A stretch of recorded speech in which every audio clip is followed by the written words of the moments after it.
Are you tired of seeing the same old posts on your Instagram feed? In this short tutorial, I'll show you how to quickly and easily refresh your Instagram feed.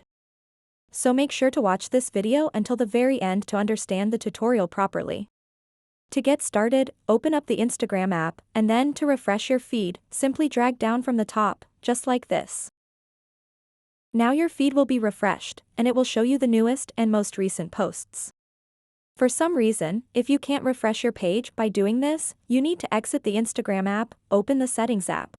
Scroll down a bit, and tap General. After that, tap iPhone Storage.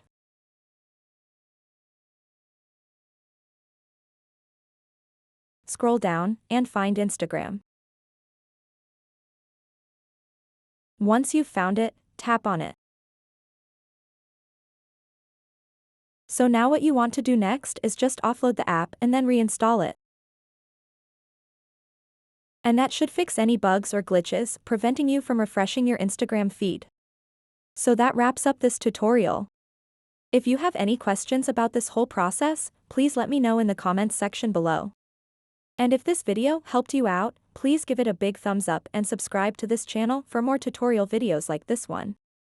Thank you so much for watching and have a good day.